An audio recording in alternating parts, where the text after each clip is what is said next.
지금으로부터 137년 전인 1885년 4월 5일 부활절 아침에 이 제물포항에 내린 언더우드 선교사와 아펜젤러 선교사는 이 조선 땅을 향해서 이렇게 기도하기 시작했습니다. 주님, 아무것도 보이지 않습니다. 메마르고 가난한 이곳 조선 땅, 나무 한 그루 시원하게 자라오르지 못하고 있는 이 땅에 저희들을 옮겨와 심으셨습니다. 지금은 아무것도 보이지 않습니다. 보이는 것은 그저 고집스럽게 얼룩진 어둠뿐, 어둠과 가난과 인습에 묶여있는 조선 사람뿐입니다. 그러나 주님, 주님께 순종하겠습니다. 믿음은 바라는 것들의 실상이요 보이지 않는 것들의 증거라고 하신 말씀에 따라 조선의 믿음의 앞날을 볼 수 있게 될 것을 분명 믿습니다. 사망의 권세를 이기시고 부활하신 주께서 이 백성을 얽매인 결박을 끊으사 하나님의 자녀로서 빛과 자유를 주옵소서. 아멘. 여러분, 이들로 인해서 이 땅에 처음으로 교회뿐 아니라 이 학교와 병원과 같은 이런 시설들이 세워져서 근대화의 초석을 마련하게 되었고, 또한 이들이 기도했던 대로 사람들은 복음의 빛과 진리를 얻게 되지 않았습니까? 정말 이 세상 구석구석에 이 복음의 능력이, 특별히 죽었던 것을 살리는 이 부활의 능력이 임하게 되어진 겁니다. 저는 이 부활을 맞아서 오늘 저와 여러분의 삶 가운데 이 부활의 능력과 은혜가 다시금 오늘 우리의 삶의 구석 가운데 선포되어지고 임하게 되어진 놀라운 역사가 있기를 간절히 소망합니다. 여러분, 예수님의 일생은 다음과 같이 세 가지로 정리할 수 있습니다. 첫째, 동정녀 탄생. 둘째, 십자가의 죽으심. 그리고 마지막 세 번째는 부활이죠. 이 세 가지 핵심어가 예수님의 일생을 집약해 주고 있는 것이에요. 그렇게 성경은 이것을 복음이라고 말하고, 이 복음 안에서만 우리의 구원이 이루어지는 것입니다. 즉, 우리가 살아계신 우리 하나님을 만날 수 있는 유일한 길은 이 예수를 통해 열린 이 복음밖에 없다는 겁니다. 믿으십니까? 오늘 여러분들 가운데 이 부활절을 맞이해서 오늘 이 자리에 앉아 계시진 하지만, 그런데 오늘 이 예수님의 육체적인 부활을 우리가 믿지 못한다면 오늘 우리는 아직도 예수 복음 안에 들어오지 못하는 것입니다.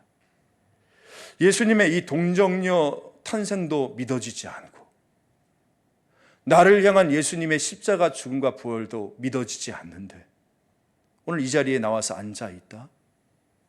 그러면 교회에는 있을 수 있지만 아직 복음 안에는 들어가지 못한 거예요. 여전히 복음 밖에 있는 것입니다. 그래서 바울은 로마서 10장 9절 말씀을 통해 이렇게 이야기합니다. 같이 읽어볼까요? 시작. 내가 만일 내 입으로 예수를 주로 시인하며 또 하나님께서 그를 죽은 자 가운데서 살리신 것을 내 마음에 믿으면 구원을 받으리라. 내 마음에 믿으면 구원을 받으리라. 여러분, 이 부활은 인간에게 속한 진리나 지식이 아닙니다. 하나님께 속한 것입니다. 이 부활이 믿어져야만이 우리가 구원에 이를 수 있습니다. 아멘. 오늘 성령님께서 우리 가운데 함께 해주셔서 저와 여러분의 마음속에 이 놀라운 부활의 사건이 믿어지는 은혜를 주시기를 간절히 소망합니다. 오늘 본문 1절은 이렇게 증언하고 있어요. 안식일이 다 지나고 안식 후 첫날이 되려는 새벽에 막달라 마리아와 다른 마리아가 무덤을 보려고 갔더니, 지금 이 1절의 본문은 우리에게 예수님께서 십자가에서 죽으신 그 사건 후에 그의 무덤과 시신을 찾아온 첫 번째 사람이 누구였는지를 우리에게 밝혀주고 있습니다. 우리 생각에는 그래도 3년 동안 동고동락했던 이 제자들이 되어야 되지 않는가라는 생각이 들지만, 놀랍게도 그들은 누구였습니까? 이 제자들이 아닌 바로 막달라 마리아와 다른 마리아로 대표되어지는 여인들이었다는 겁니다. 이 여인들이 예수님의 무덤을, 시신을 찾아온 것입니다. 그러면 왜 왔죠? 이 사람들이 왜 왔습니까? 그들이 방문했던 방문 목적이 나오잖아요. 오늘 이 부활의 사건을 같이 다루고 있는 우리 복음서 가운데 마가복음 16장 1절 2절을 보면 이 여인들이 이 새벽에 왜 무덤을 찾아왔는지를 밝혀주고 있습니다. 우리 1절과 2절은 같이 한번 읽겠습니다. 시작. 안식일이 지남에 막달라 마리아와 야고보의 어머니 마리아와 또 살로메가 가서 예수께 바르기 위하여 향품을 사다 두었다가 안식 후 첫날 매우 일찍이 해 돋을 때에 그 무덤으로 가며 뭐 하기 위해서 갔다고요? 시신의 향품, 기름을 바르기 위해서 갔다라는 겁니다. 여러분, 유대인의 이 안식일은요, 금요일 날 해 지는 때부터 시작이 되어 있습니다. 우리는 보통 다음 날이 밤 12시가 지나면 다음 날이잖아요. 근데 유대 사회에서는 오후 6시, 저녁 6시가 지나면 그 다음 날이 시작이 되어집니다. 예수님께서는 금요일 오후 3시에 돌아가셨고, 여인들은 이 예수님이 십자가에서 운명하시는 것을 보고 그 시신이 장사되어지는 것을 확인한 후에 지금 예수님의 몸에 바를 향품, 기름을 급하게 구했던 것 같아요. 왜냐하면 예수님이 오후 3시에 돌아가셨고 이제 6시부터는 안식일이거든요. 안식일 땐 아무것도 할 수 없잖아요. 그러니까 그 시간 동안에 급하게 예수님의 몸에 바를 향유를 구입을 했습니다. 그리고 안식일 날에는 움직일 수가 없잖아요. 그날은 가만히 있고 그날이 지난 안식일이 지난 그 다음 날 새벽, 오늘 새벽이죠. 이 일요일 새벽에 이 예수님을 보고자, 이 예수님의 몸에 기름을 바르고자 지금 무덤을 찾아왔던 겁니다. 근데 여러분 생각해 보세요. 대낮도 아닌 이 깜깜한 새벽에 어느 남자의 보호도 없이, 더군다나 그 무덤은 막강한 로마 병정이 지키고 있고 벌써 3일이 지나서 그 시신은 썩어지는 바로 그때에 이 썩어지는 시신 가운데 향품을 바르고자 무덤을 찾는다는 것, 여러분 이게 쉬웠을까요? 여러분이라면 하실 수 있겠어요? 저는 못할 것 같아요. 그런데 무엇이 그녀들에게 이것을 가능케 했냐라는 것입니다. 이게 오늘 나눌 첫 번째 포인트입니다. 여러분, 단도직입적으로 그것은 바로 이 주님을 향한 이 여인들의 사랑 때문이었습니다. 돌아가셨지만 여전히 자신들의 주님인 이 예수 그리스도를 향하여 이 여인들의 깊은 사랑과 헌신이 이들을 무덤으로 인도했던 겁니다. 저는 오늘 이 여인의 모습에서 강한 도전을 받게 되었어요. 여러분, 세상에서 그 사람이 나의 진실한 친구인지 아닌지를 알 수 있는 방법이 무엇입니까? 어떻게 알아요? 간단합니다. 내가 망해보면 알아요. 내가 잘 나가고 유쾌하고 소위 굉장해서 그럴 때 나를 좋아하고 따르는 것만 가지고는 그 사람이 나의 진짜 친구인지 아닌지를 우리가 알 수는 없어요. 근데 내가 진짜 힘들고 아프고 고통스러워 보면 바로 그때서야 그 사람이 나의 진짜 친구인지 아닌지가 드러나게 되어지는 거 아닙니까? 누구든지 잘 나가고 화려해 보일 때는 다 잘해줍니다. 그런데 진짜 사랑이라는 것이 무엇입니까? 부유하거나 건강하거나 젊고 멋질 때 사랑하는 것이 아니라 가난하거나 병들거나 볼품없이 늙어질 때에도 끝까지 사랑하는 것이 진짜 사랑이지 않습니까? 그래서 저는 미리 저희 아내에게 이야기를 해요. 나 늙어도 안 버릴 거지. 그럼 아내가 대답하죠. 각오해. 이야기합니다. 여러분, 저는 우리의 주님을 향한 사랑도 어쩌면 이와 동일하다고 생각해요. 주님의 그 능력이, 주님의 그 치유의 역사가, 축복이 내 삶 가운데 임할 때는 오늘 마치 내가 주님을 향해서 나와의 간과 쓸개를 다 내어줄 것처럼 내 생명 주님께 있습니다. 제가 주님을 사랑합니다. 나 같은 죄인 정말 살려주신, 막 그러면서 우리 안에서 찬송이 터져 나오잖아요. 그런데 제가 오늘 여러분들께 묻고 싶은 것은, 만약에 내가 진흙탕 속에서 넘어져도, 망한 상황 속에서도 주님을 여러분들이 사랑하는 것이 여전히 가능하냐는 거예요. 여러분에게 원치 않는 질병이 찾아와도, 내가 생각했던 모든 계획과 꿈들이 물거품처럼 무너져도 여러분은 여전히 주님을 찾아올 수 있습니까? 저는 한 성도분이 했던 말이 아직까지도 뇌리 가운데서 지워지지가 않아요. 목사님, 아들 살려달라고 1년 반을 기도를 했습니다. 근데 하나님께서 응답하지 않으세요. 목사님, 하나님이 돌아가셨나 봐요. 돌아가셨나 봐요. 그러면서 저를 쳐다봤던 그 눈빛을 잊어버릴 수가 없어요. 그 무언가, 그 누군가를 향한 그 서운함, 원망, 분노. 오늘 우리의 삶도 보면 그런 순간들이 우리의 가운데 있지 않습니까? 아무리 울고 부르짖고 기도해도 정말 아무런 응답이 없는 바로 그런 상황. 그래서 마치 우리 주님께서 죽으신 것 같은, 돌아가신 것 같은, 우리와 함께 계시지 않는 것 같은 그런 느낌이 드는 그런 상황 말이죠. 그때는 우리는 주님으로부터 냉정히 돌아서게 되는 겁니다. 뿔뿔이 흩어졌던 이 제자들처럼요. 그런데 오늘 이 여인들을 한번 여러분 보세요. 이 여인들이 어떤 사람들이었냐면, 이 여인들은 자신의 눈앞에서 예수님이 십자가에 죽는 것을 직접 목격했던 사람들이에요. 우리는 예수님이 돌아가신 것처럼만 느껴지지만, 이 여인들은 실제로 그 현장 가운데서 예수님이 십자가에 죽는 모습을 보았던 사람이었다는 거예요. 그것이 그들에게 얼마나 큰 실망감으로 다가왔겠습니까, 여러분?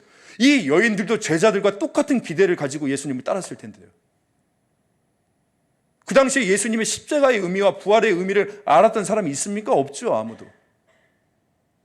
정치적인 메시아, 왕으로 오신 메시아, 로마를 다 전복시키시고 새로운 이스라엘을 세우실 그 왕, 정치적인 메시아만 다 기대하고 있었던 거 아닙니까? 모든 사람들이.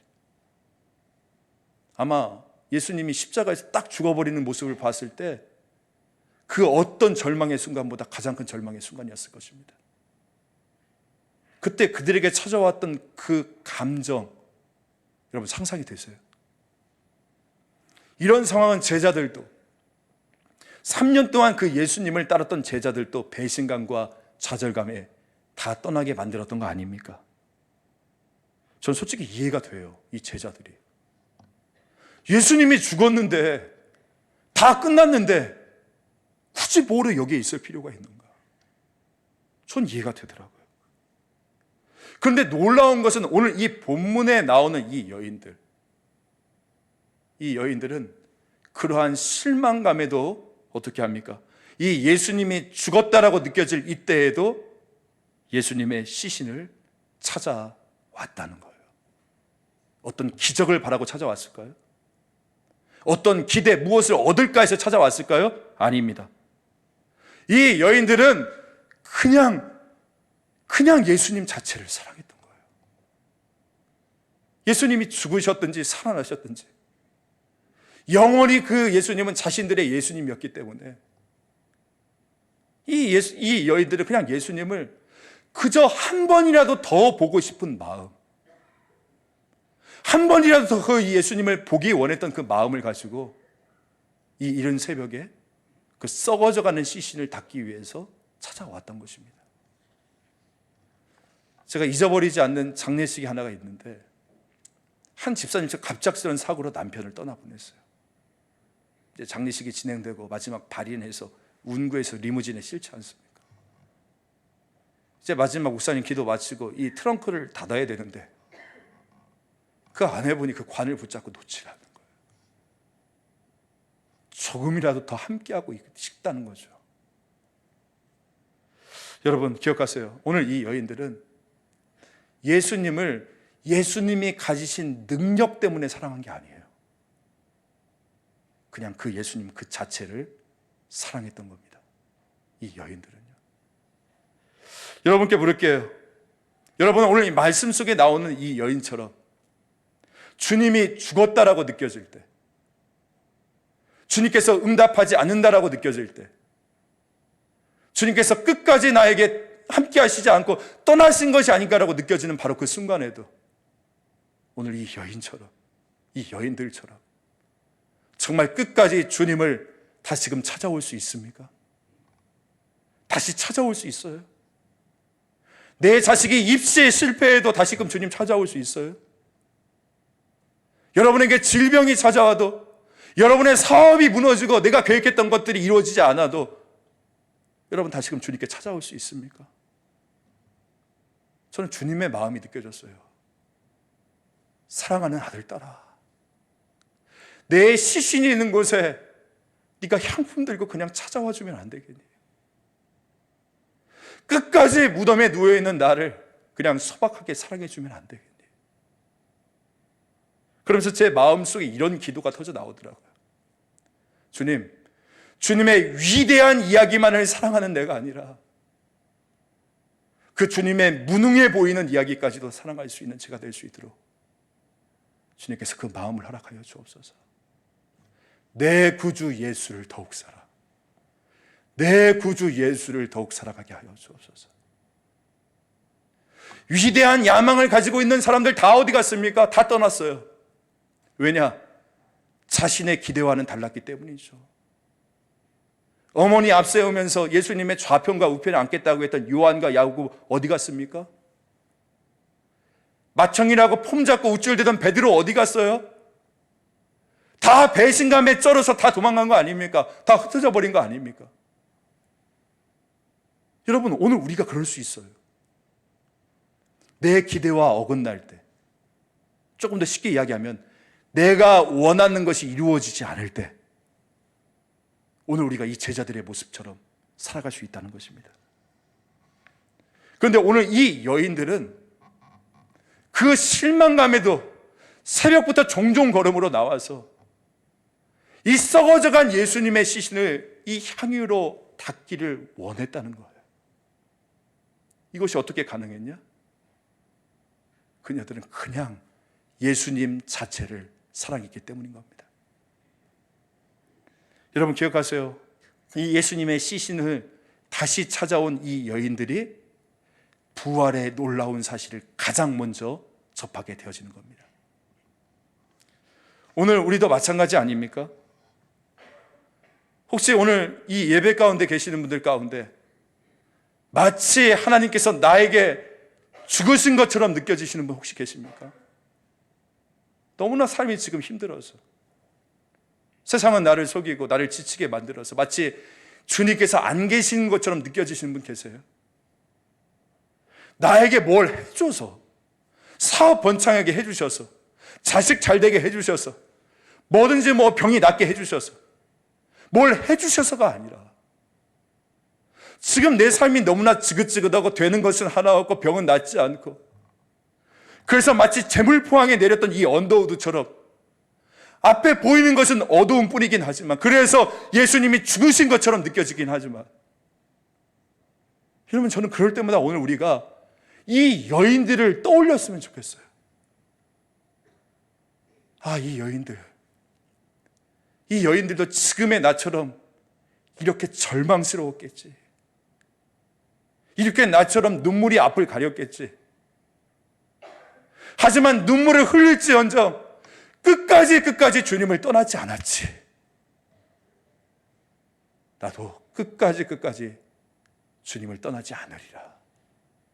우리가 이렇게 고백을 하면서 다시 한번 이 부활의 아침에 우리 주 예수 그리스도만을 굳게 붙잡고 다시 한번 내 구주 예수를 더욱 사랑, 내 구주 예수를 더욱 사랑 외치며 나아갈 수 있는 은혜가 오늘 저와 여러분 가운데 임하기를 간절히 소망합니다. 이렇게 오직 주님에 대한 사랑으로 무덤으로 향했던 이 여인들, 근데 이 여인들은 바로 그곳에서 정말 놀라운 부활의 장면을 목격하게 되지 않습니까? 우리 2절 말씀 한번 읽겠습니다. 시작. 큰 지진이 나며 주의 천사가 하늘로부터 내려와 돌을 굴려내고 그 위에 앉았는데, 여러분 이 돌은 무게가 2톤이나 되는 로마 병정도 10여 명이 되어야만 굴릴 수 있는 돌이었습니다. 그런데 이 돌을 천사가 뭐 했대요? 굴렸대요. 마치 이 굿을 손가락으로 탁 튕기듯이 굴립니다. 그리고 그 천사가 그 다음이 중요해요. 잘 보세요. 이 무덤을 막고 있었던 이 돌 위에 천사가 뭐 했대요? 앉았대요. 이것이 중요합니다. 왜냐? 이 돌은 절망을 상징하거든요. 죽음을 상징하거든요. 오늘 우리를 위협하는 악한 권세를 상징하거든요. 근데 이 천사가 그 위에 앉았다는 게 중요해요. 중요한 것은 위에 앉았다는 겁니다. 이게 무엇을 의미하는가? 바로 하나님께서는 우리의 죽음 위에 계신다는 거예요. 우리의 절망 위에 계신다는 거예요. 오늘 우리를 위협하고 있는 어둠의 권세, 그 머리 위에 계신다. 이것을 믿으실 수 있어야 되는 겁니다. 여러분 믿으십시오. 오늘 우리 주님께서 나의 문제 위에 계십니다. 나의 질병 위에 계십니다. 나의 절망과 낙심 위에 계십니다. 오늘 나를 둘러싸고 있는 모든 상황과 환경 위에 계십니다. 그리고 그 모든 것을 통치하고 계십니다. 이걸 바라볼 수 있어야 되는 거예요. 이게 부활입니다. 특별히 우리 젊은 청년들, 이거 꼭 볼 수 있어야 돼요. 요즘 이 시대를 M4 세대라고 이야기하지 않습니까? 연애를 포기하고 결혼을 포기하고 내 집 마련 포기하고 또한 직장, 그리고 이생망이라고 들어보셨어요? 이생망. 이번 생은 망했어. 이게 지금 이 시대예요. 모든 상황과 환경이 정말 오늘 우리를 포기하는 시대로 만들지만 이때 우리가 봐야 될 것은 무엇입니까? 우리 주님께서 이 모든 절망과 시리와 낙심 위에 계신다. 이걸 바라볼 수 있어야 돼요. 그래야 부활의 의미가 무엇인지를 우리가 알 수 있는 것이고 그 부활의 능력이 오늘 우리 가운데서 무엇을 이루시는지를 분명히 볼 수 있는 것입니다. 여러분, 부활은 단순히 죽었다 살아나는 날이 아닙니다. 오늘 우리를 둘러싸고 있는 모든 사망과 죽음의 권세 위에 주님께서 계신다, 통치하신다, 이것이 선포되어진 날이 부활임을 반드시 기억할 수 있기를 원합니다. 그리고 나서 이 돌 위에 앉았던 이 천사, 이제 예수님을 보기 위해서 달려왔던 이 여인들에게 놀라운 부활의 메시지를 선포하지 않습니까? 우리 5절, 6절도 같이 한번 읽습니다. 시작. 천사가 여자들에게 말하여 이르되 너희는 무서워하지 말라. 십자가에 못 박히신 예수를 너희가 찾는 줄을 내가 아노라. 그가 여기 계시지 않고 그가 말씀하시던 대로 살아나셨느니라. 와서 그가 누우셨던 곳을 보라. 여러분, 지금 28장의 초점은 빈 무덤입니다. 그가 여기 계시지 아니하다. 이 말은 부활하신 예수님께서는 이 돌문이 굴려져서, 그러니까 치워져서 그때서야 걸어 나오신 것이 아니라는 거예요. 돌문이 치워지기 전에 이미 예수님은 무덤을 나가셨죠. 그러니까 돌문이 딱 했는데 빈 무덤이 나온 거 아닙니까? 6절, 그가 여기 계시지 않고 그가 말씀하시던 대로 살아나셨느니라. 천사는요, 예수님이 어떻게 부활했는지 설명해 주지 않아요. 그저 선포할 뿐입니다.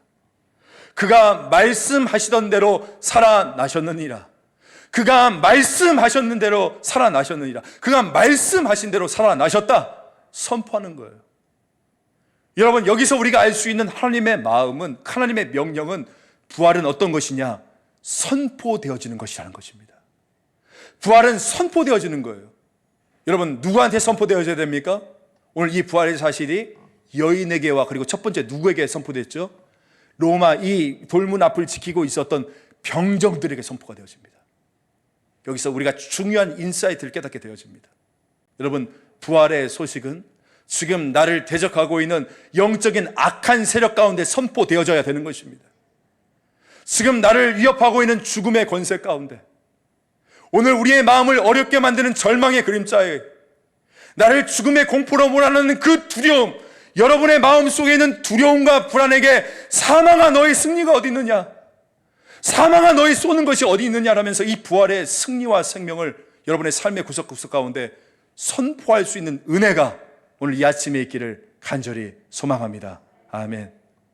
또한 우리 주변에 있는 낙심한 사람들에게도 이 영광의 부활이 선포가 되어져야 돼요.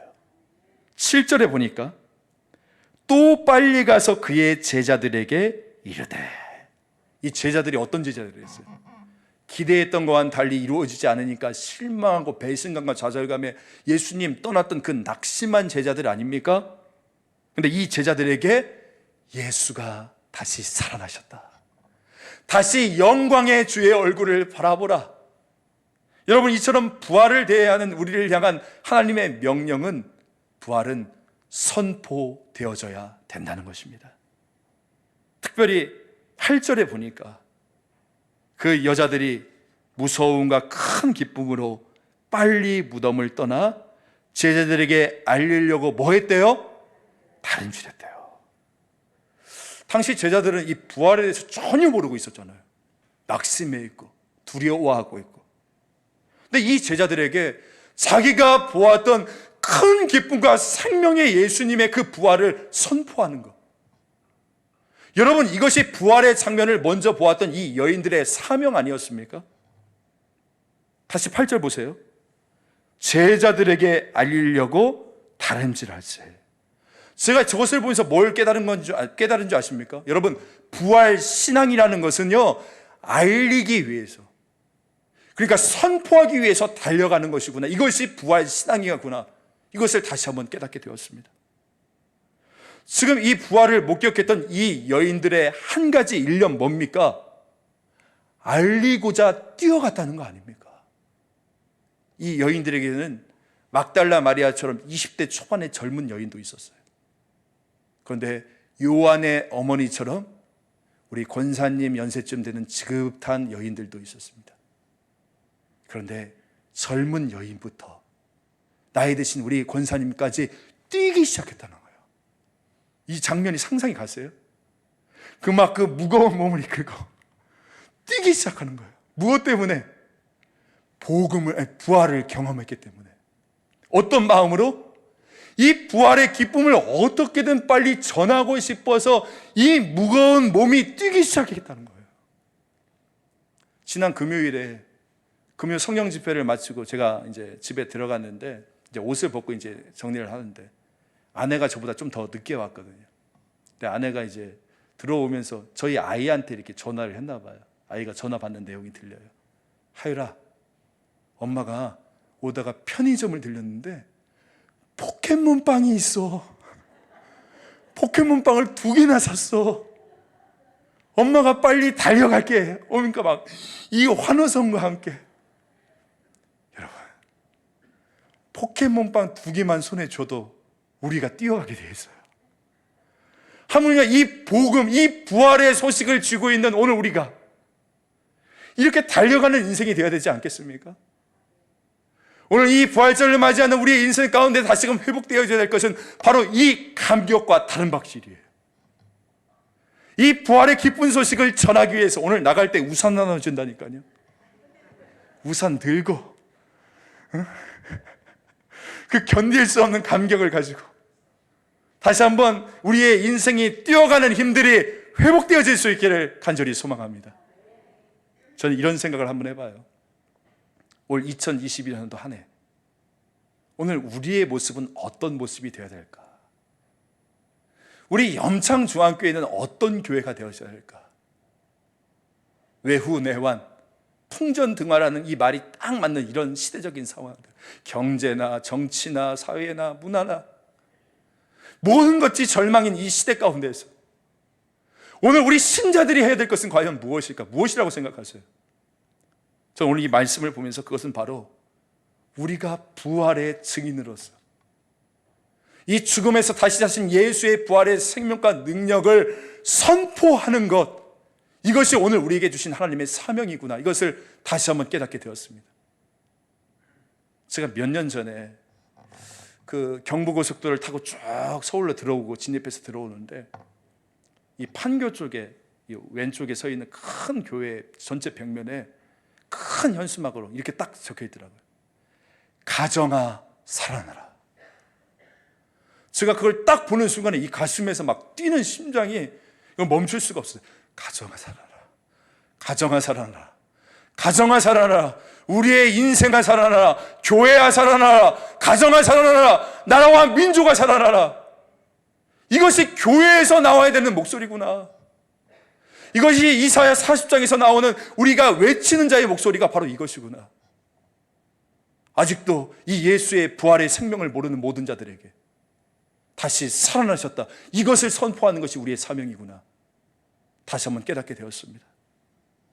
여러분, 오늘은 1차 335 운동 우리 작정한 날이잖아요. 하는 날이잖아요. 1차 태신자 작정을 통해서 총 240명의 태신자를 우리가 작정을 했습니다. 이제 이분들을 품고 우리가 기도하면서 어떻게 복음을 전해야 될까, 아마 국리가 시작이 되어질 건데요. 여러분, 저는 오늘 이 말씀 중에서 진짜 은혜 받았던 것이 무엇이냐면, 당시에 미안한 말이지만 인구 센서스 조사에도 포함되지 않았던 이 여인들, 법적인 증인으로서의 채택도 효력도 아무것도 없었던 이 여인들, 남자 보호자 없이는 움직일 수도 없었던 이 여인들, 이 무능력한 여인들을 통하여 예수님께서 어떻게 합니까? 자신의 부활의 사건을 전하는 중심, 주인공으로 삼아주셨다는 거예요. 오늘 우리도 마찬가지 아닙니까? 내세울 거 아무것도 없지만 주님은 그러한 우리를 통하여 예수 부활의 복음의 놀라운 주인공이 되게 하십니다. 오늘 이 부활의 새날을 맞아 주님께서는 오늘 저와 여러분을 부르고 또 부르십니다. 이곳뿐만이 아니라 다른 곳에 나가서 이 복음의 기쁜 소식을 전하라고 말씀하시는 거예요. 여러분, 이 부활은 단지 나 하나 살리기 위해서 예수님 다시 사신 날 아닙니다. 부활은 우리끼리 이 계란 까먹으라고, 물론 계란도 맛있게 까먹어야죠, 우리끼리 행사하라고 부활을 하신 날이 아니에요. 여러분, 우리가 부활을 산다는 것은 무슨 뜻이냐? 내가 보냄을 받은 자로서의 산다는 겁니다. 잊지 마십시오. 부활은 오늘 우리가 보냄받은 자로서의 삶을 살기 위해서 우리에게 주어진 첫 단추가 되어지는 것입니다. 이 부활의 선포가 아직도 우리 주위에서 이 부활의 소식을 믿지 못하고, 듣지 못하고, 보지 못하고, 그것을 바라보지 못하는 모든 사람들에게, 절망이 끝이라고, 죽음이 끝이라고, 십자가에서 예수는 끝났다라고 생각하는 그 모든 인생들 가운데 오늘 우리가 이 부활의 소식을 아름다운 복음의 발걸음이 되어서 선포하고 전할 수 있는 놀라운 역사, 다시 한번 우리 안에 그런 다른 박질이 회복되어지는 놀라운 역사가 있기를 주 예수 그리스도의 이름으로 간절히 소망합니다. 하나님 아버지, 감사합니다. 오늘 우리에게 주신 이 귀한 부활의 복된 날을 통하여서 오직 주님의 영광을 바라보는 저희들 되어지길 원합니다. 오늘 이 말씀 속에 나와 있는 이 여인처럼 주님의 위대한 이야기만을 사랑하는 것이 아니라 주님의 그 무능해 보이는 이야기까지도 사랑할 수 있는 저희들 될 수 있도록 인도해 주시고, 다시 한번 내 구주 예수를 더욱 살아, 이것이 우리의 평생의 고백이 되어질 수 있도록 붙잡아 주옵소서. 이 부활의 아침에 모든 나의 사망과 절망과 죽음과 영적 악한 세력들의 머리 위에 서신 그 주님을 바라볼 수 있도록 인도해 주시고, 이제는 우리가 부활의 증인이 되어서 오늘 우리 안에 정말 멈출 수 없는 기쁨의 감격과 다시 한번 이런 부활의 다른 박질이 회복되어질 수 있기를 간절히 소망하오니, 오늘 우리를 붙잡아 주시어서 보냄받은 자로서의 부활의 증인으로 오늘 이 하루도 주와 함께 세상을 향하여 힘차게 나아갈 수 있는 저희들 될 수 있도록 주여 역사하여 주시옵소서. 감사드리며 그 주 예수 그리스도의 이름으로 기도합니다. 아멘. 우리 다 같이 자리